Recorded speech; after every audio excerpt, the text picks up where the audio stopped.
This is the 30th talk in this collection, and here it's entitled The Place of Coolness, and this was originally published in A Taste of Freedom,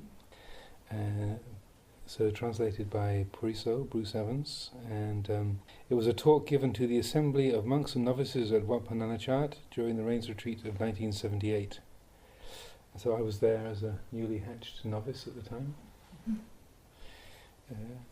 And this was in A Taste of Freedom. This was published under the title Right View, The Place of Coolness. The Place of Coolness. The practice of Dhamma goes against our habits. The truth goes against our desires. So there is difficulty in the practice. Some things which we understand as wrong may be right, while the things that we take to be right may be wrong. Why is this? Because our minds are in darkness, we don't clearly see the truth. We don't really know anything, and so we're fooled by people's lies. They point out what is right as being wrong, and we believe it. That which is wrong they say is right, and we believe it. This is because we're not yet our own masters. Our moods lie to us constantly. We shouldn't take this mind and its opinions as our guide, because it doesn't know the truth. Some people don't want to listen to others at all, but this is not the way of a person of wisdom. A wise man listens to everything. One who listens to Dhamma must listen just the same, whether he likes it or not, and not blindly believe or disbelieve. He must stay at the halfway mark, the middle point, and not be heedless. He just listens and then contemplates, giving rise to the right results accordingly.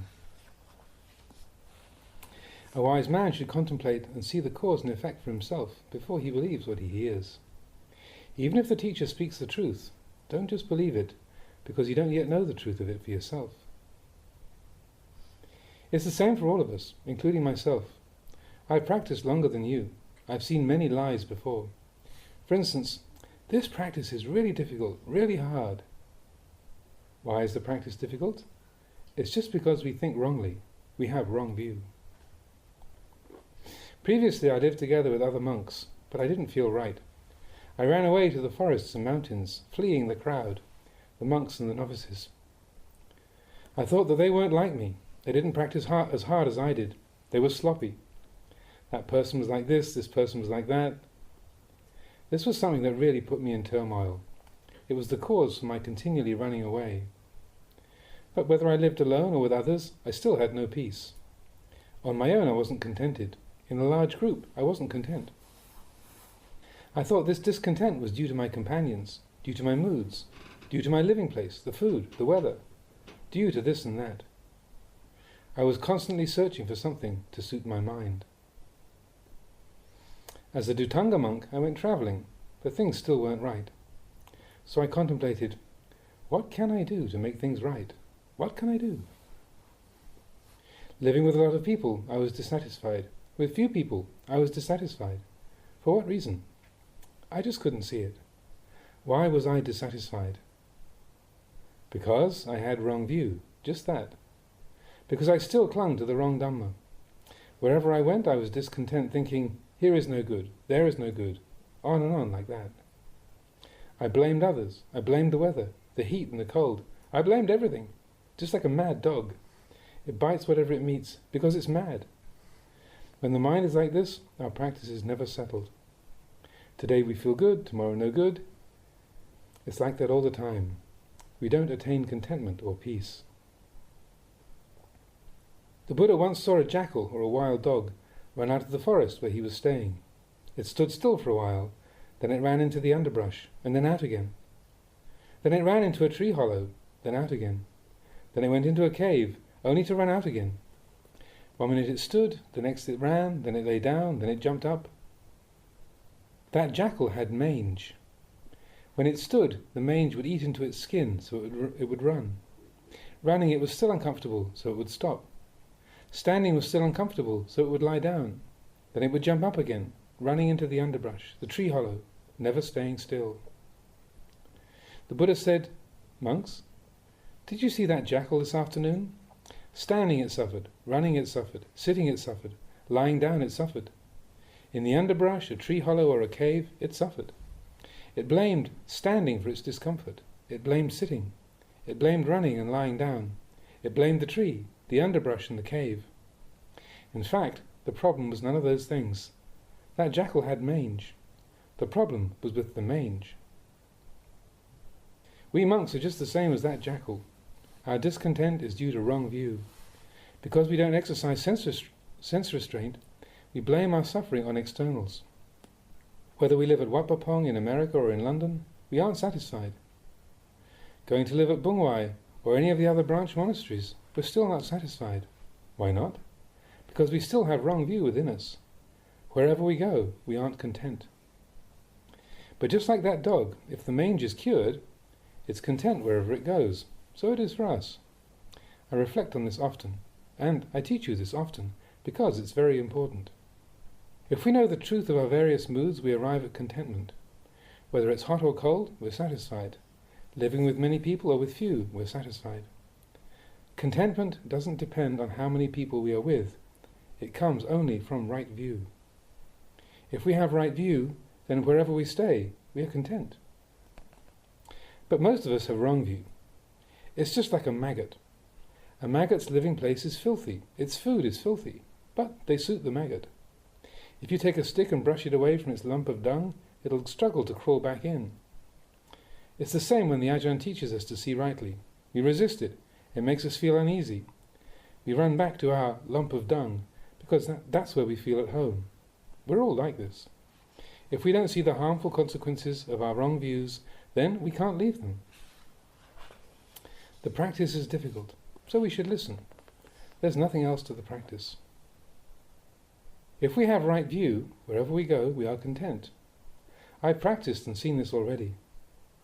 These days there are many monks, novices and lay people coming to see me. If I still don't know, if I still had wrong view, I'd be dead by now. The right abiding place for monks, the place of coolness, is just right view itself. We shouldn't look for anything else. So even though you may be unhappy, it doesn't matter. That unhappiness is uncertain. Is that unhappiness yourself? Is there any substance to it? Is it real? I don't see it as being real at all. Unhappiness is merely a flash of feeling which appears and then is gone. Happiness is the same. Is there a consistency to happiness? Is it truly an entity? It's simply a feeling that flashes suddenly and is gone. There. It's born, then it dies. Love just flashes up for a moment and then disappears. Where is the consistency in love, or hate, or resentment? In truth, there is no substantial entity there. They are merely impressions which flare up in the mind and then die. They deceive us constantly. We find no certainty anywhere.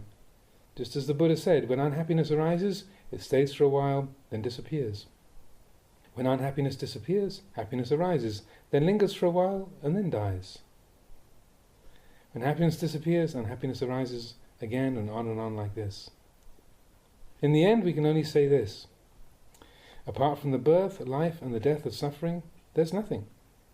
There's just this. But we who are ignorant run and grab it constantly. We never see the truth of it. That there's simply this continual change. If we understand this, then we don't need to think very much, but we have much wisdom. If we don't know it, then we will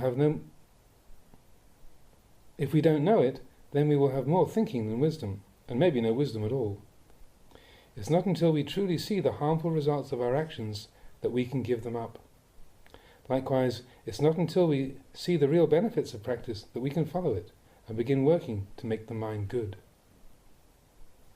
If we cut a log of wood and throw it into the river, and that log doesn't sink or rot, or run aground on either of the banks of the river, that log will definitely reach the sea. Our practice is comparable to this. If you practice according to the path laid down by the Buddha, following it straight, you will transcend two things. What two things? Just those two extremes that the Buddha said were not the path of a true meditator. Indulgence in pleasure and indulgence in pain. These are the two banks of the river. One of the banks of that river is hate, the other is love. Or you can say that one bank is happiness, the other unhappiness. The log is this mind. As it flows down the river, it will experience happiness and unhappiness. If the mind doesn't cling to that happiness or unhappiness, it will reach the ocean of Nibbana. You should see that there is nothing other than happiness and unhappiness arising and disappearing. If you don't run aground on these things, then you are on the path of a true meditator. This is the teaching of the Buddha.